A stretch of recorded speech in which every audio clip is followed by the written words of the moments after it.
नमस्कार, मैं मनीष आनंद और आप देख रहे हैं जनहित न्यूज दरभंगा। रिपोर्टर नीरज कुमार राय से। केंद्र सरकार के द्वारा प्रस्तुत बजट आम आदमी का बजट है, डॉक्टर गोपाल जी ठाकुर ने कहा।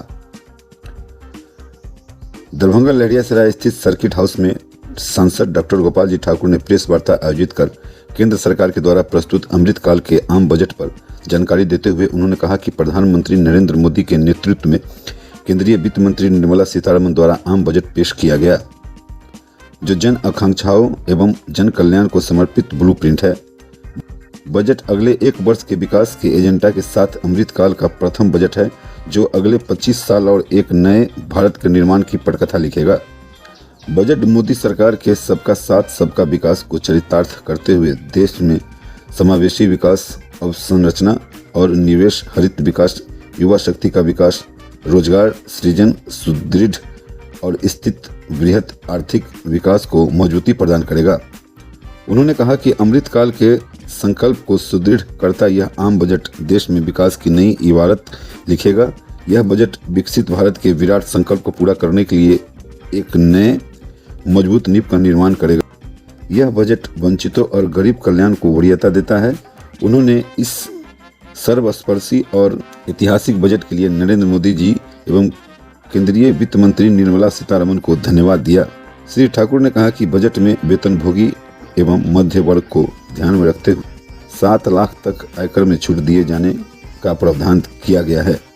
आइए देखते हैं सांसद गोपाल जी ठाकुर ने और क्या कहा।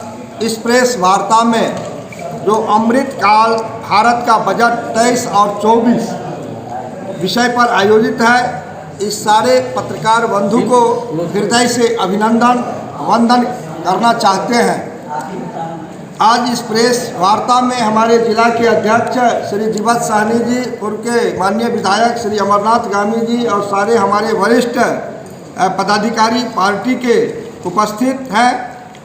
निश्चित रूप से देश के यशस्वी प्रधानमंत्री श्री नरेंद्र भाई मोदी जी के नेतृत्व में जो हमारे वित्त मंत्री श्रीमती निर्मला सीतारमण जी द्वारा 23-24 का बजट दिया गया है, वो जन आकांक्षाओं और जन कल्याण के लिए समर्पित बजट है और 25 वर्षों के लिए यह बजट बना है। निश्चित रूप से जो नरेंद्र मोदी जी का सपना है आत्मनिर्भर भारत को कैसे बनाया जाए, तो इस तरह का बजट नरेंद्र मोदी जी के नेतृत्व में बना है। जहाँ तक बिहार राज्य में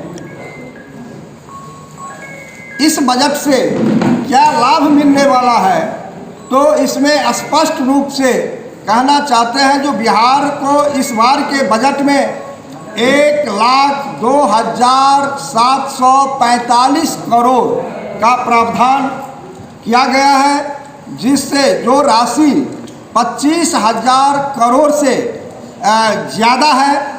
और निश्चित रूप से बिहार में 50 वर्षों के लिए भारत की सरकार इस बजट में 13,000 करोड़ बिना ब्याज का देने का काम भारत की सरकार ने की है। और किसानों के लिए भी 1.25 लाख करोड़ दिया गया है, जो 20 लाख करोड़ का ऋण देने के लिए कार्पस फंड का भी ऐलान इस बजट में किया गया है। देश के निषाद समाज के लिए 6,000 करोड़ रुपया का ऐलान इस बजट में किया गया है, जिससे बिहार में अधिक मात्रा में निषाद समाज के लोग रहते हैं। इसका लाभ सबसे अधिक बिहार को मिलने वाला है। प्रधानमंत्री किसान सम्मान निधि योजना में भी लगभग 80 लाख किसान को इस योजना का लाभ मिल रहा है और 9 करोड़ किसान को परसों आप लोग 27 फरवरी को देखे होंगे, तो 16,000 मखान के लिए यहाँ पर हम लोग एक यूनिट मल की स्थापना को भी चाहते हैं। यहाँ मल की स्थापना होगा और महिला सशक्तिकरण के लिए 81 लाख स्वयं सहायता समूह का इस बजट में प्रावधान किया गया है, जिसमें बिहार के महिला को इससे अधिक लाभ होने वाला है। हमारी सरकार एक मुश्त नई लघु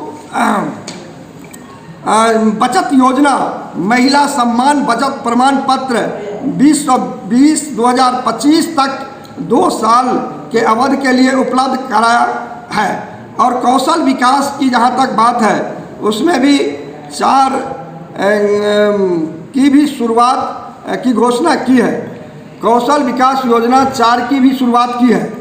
सूक्ष्म लघु और मध्यम उद्योग के लिए क्रेडिट गारंटी योजना का भी प्रावधान बजट में किया गया है। शिक्षा के क्षेत्र में 1,12,898 करोड़ रुपये का आवंटन इस बजट में किया गया है। अग्निवीरों द्वारा अग्निवीर कार्पस फंड से प्राप्त भुगतान पर करों में छूट देने का भी प्रस्ताव इस बजट में किया गया है।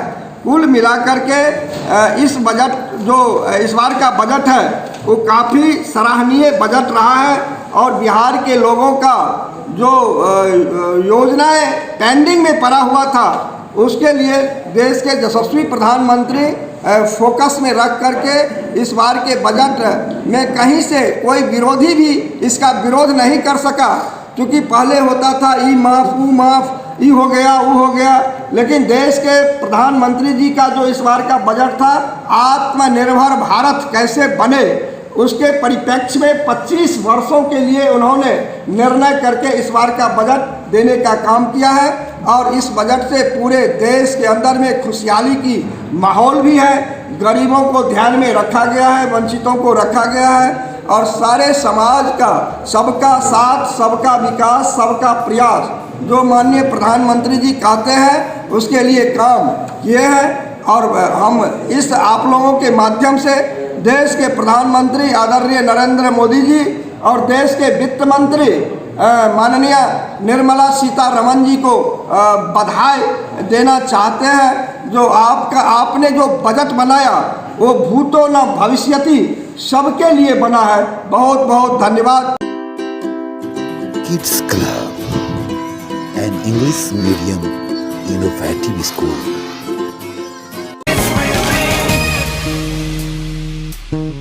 मैत्री अमृत तुल्य स्वादिष्ट मसालेदार चाय।